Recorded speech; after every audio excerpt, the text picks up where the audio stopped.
আজকে আমি তোমাদের শেখাবো ভয়েস চেঞ্জ কিসের উপর, পারফেক্ট টেন্সের উপর। অর্থাৎ আগে যদি টেন্স থাকে তবে কিন্তু তার ভয়েস চেঞ্জ হবে। কেন আমি কি বলেছি, আগে দেখতে হবে ভয়েস চেঞ্জ সেটা অ্যাক্টিভে আছে না প্যাসিভে আছে। যদি প্যাসিভ ভয়েস থাকে তাহলে তার নিয়ম এটা, আর যদি অ্যাক্টিভে থাকে তার নিয়ম এটা।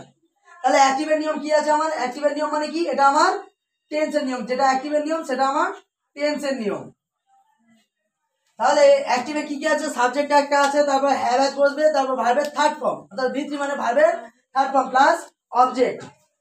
সেটা আমি প্যাসিভে করলে কি হবে, একটা সাবজেক্টটাকে অবজেক্ট হবে, অবজেক্টটাকে সাবজেক্ট তোমরা করে নেবে আগে। তারপর কি বসবে, হ্যাজ অথবা হ্যাভ যেখানে থাকবে সেখানে সঙ্গে সঙ্গে চোখ বুঝে একটা বিন যুক্ত করতে হবে। তারপর আমি কি বলেছি, ভয়েস চেঞ্জের ক্ষেত্রে কমন নিয়ম কি, যে ভার্বের একটা থার্ড ফর্ম সবসময় হবে ভয়েস চেঞ্জের ক্ষেত্রে।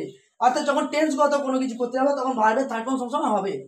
তারপর কি প্রিপোজিশন, প্রিপোজিশনটা কোথায় বসে বারবার বলেছি, যেই সাবজেক্টটাকে অবজেক্ট করব সেই অবজেক্টের আগে আমি প্রিপোজিশনটা বসাবো।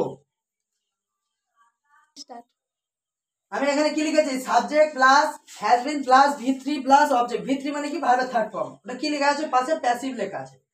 তাহলে আমি সাবজেক্ট করেছি মানে কি, অবজেক্টটাকে আমি সাবজেক্ট করেছি, তারপর কি করেছি, হ্যাজের সাথে একটা বিন যুক্ত করেছি, তারপর ভার্বের থার্ড ফর্ম, তারপর একটা প্রিপোজিশন, তারপর একটা অবজেক্ট।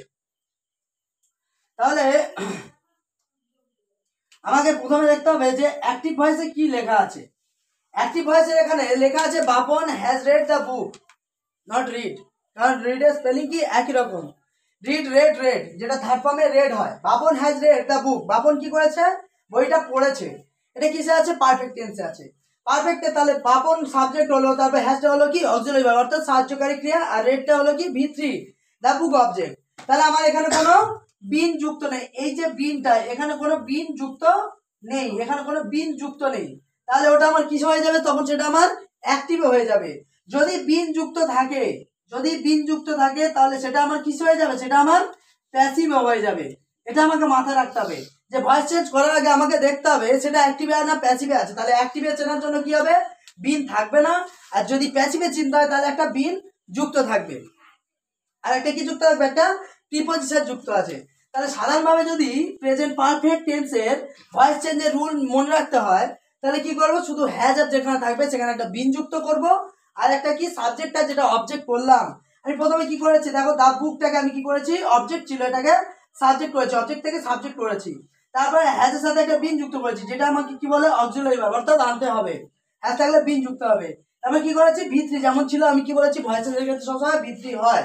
তারপর কি, এটা সাবজেক্ট থেকে যেটা অবজেক্ট করেছি, এটা বাপন সাবজেক্ট ছিল যেটাকে আমি কি করেছি অবজেক্ট করেছি, তার আগে আমি কি ইউজ করেছি, একটা প্রিপোজিশন। আমি বারবার বলেছি যে তোমাদের ক্ষেত্রে প্রিপোজিশন কিছু কিছু অ্যাপ্রোপ্রিয়েট প্রিপোজিশন আছে যার ক্ষেত্রে অ্যাড বসে, উইথ বসে, টু বসে, সেগুলো পরে দেখতে হবে, আমি দেখাবো।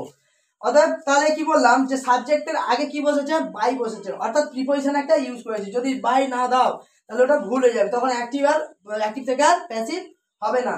তাহলে আমাদের বারবার এটা মনে রাখতে হবে যে যদি প্রেজেন্ট পারফেক্ট টেন্সের কোনো ভয়েস চেঞ্জ পড়ে তাহলে আগে দেখতে হবে সেটা অ্যাক্টিভে আছে না প্যাসিভে। যদি অ্যাক্টিভে থাকে সেখানে বিন থাকবে না, যদি প্যাসিভে থাকে তাহলে সেখানে বিন থাকবে। তখন প্যাসিভ থেকে অ্যাক্টিভে করতে গেলে তখন কি করতে হবে, বিন তুলে দিতে হবে, আর যেটা প্রিপোজিশন আছে প্রিপোজিশনটা আমাকে তুলে দিতে হবে। আর যদি অ্যাক্টিভ থেকে প্যাসিভে বলে তাহলে আমাকে বিন যোগ করতে হবে, আর একটা এক্সট্রা কি যুক্ত করতে হবে, প্রিপোজিশন। অর্থাৎ সেখানে যা খুশি হতে পারে, বাই হতে পারে, অ্যাড হতে পারে, উইথ হতে পারে, টু হতে পারে।